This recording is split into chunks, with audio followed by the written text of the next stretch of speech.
Angie Stone's records resonate because of her soul.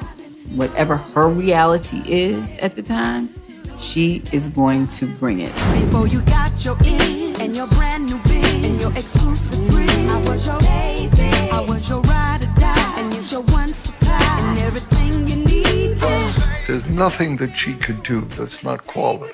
I was your baby. This is the real deal.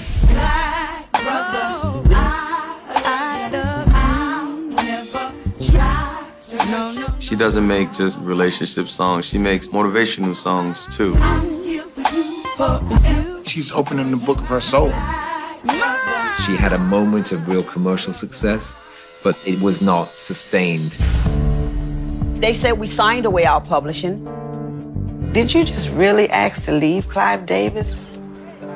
When she and D'Angelo were together, she got a lot of backlash. They didn't want him to be seen with a pregnant woman.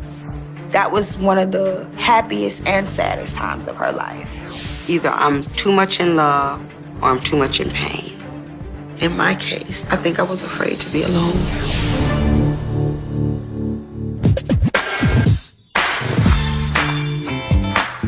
Uncompromised. Unrecognized. Unparalleled. Unsung. The story of Angie Stone.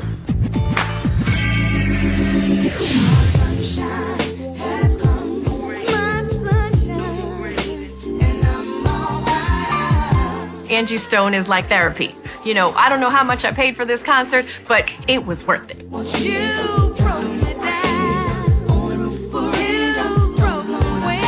She's a timeless artist. She can sing at the White House or she can sing at the juke joint.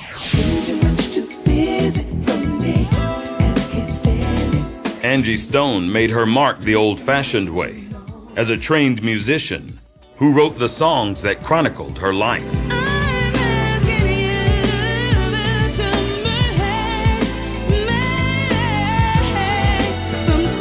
Relationships have been the central thought, the central thesis of all of her records.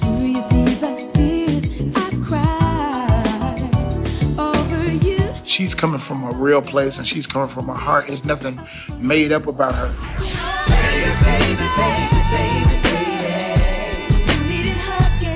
And her breakthrough as a solo artist after 2 decades broke all the rules of how to make it to the top.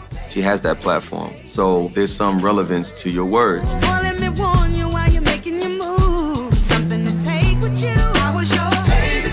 Sometimes it's beautiful to be in the back, because being in the back gets you some recognition too. So I decided to govern my life that way.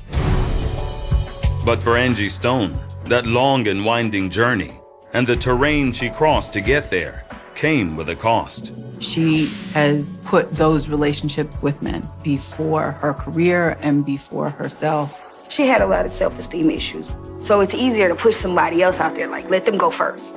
But if you keep pushing people first, when is your next gonna come? Anything that comes from my pain or my joy is real. And you need to know it before you pass judgment on me. Because I think a lot of people have passed judgment that don't know the whole story.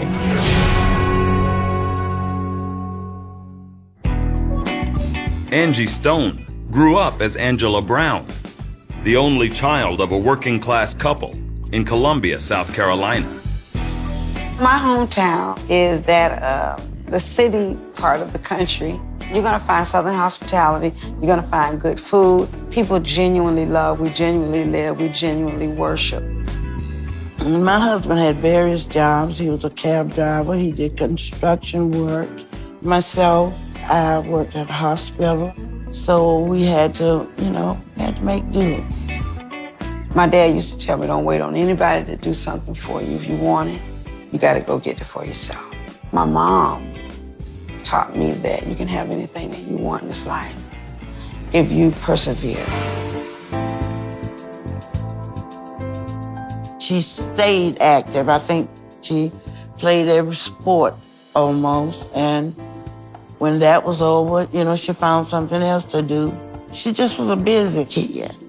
Well, the role that music played in my house was one from knee-high to a duck's tail.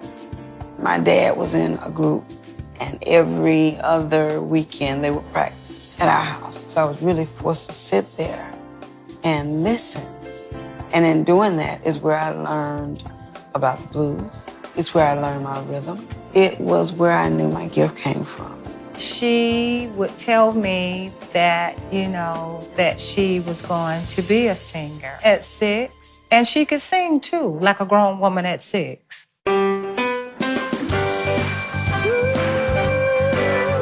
Angie would get on every choir.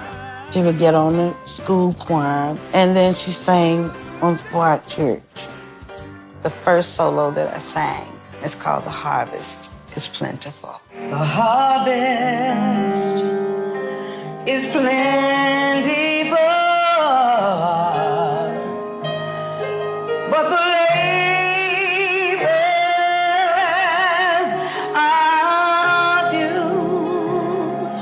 First Nazarene Baptist Church is the church, and we loved our church.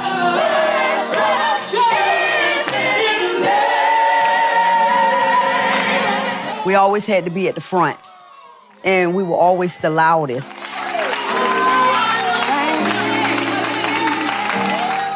That was the power that sustained me. It is the power that sustains me today to hang on, to hold on, because God didn't bring me this far to leave me.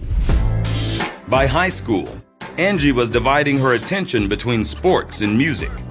And as the first wave of hip-hop began rippling from New York in the late 70s, she enlisted 2 fellow cheerleaders, Cheryl Cook and Blondie Chisholm, to form a rap-flavored trio.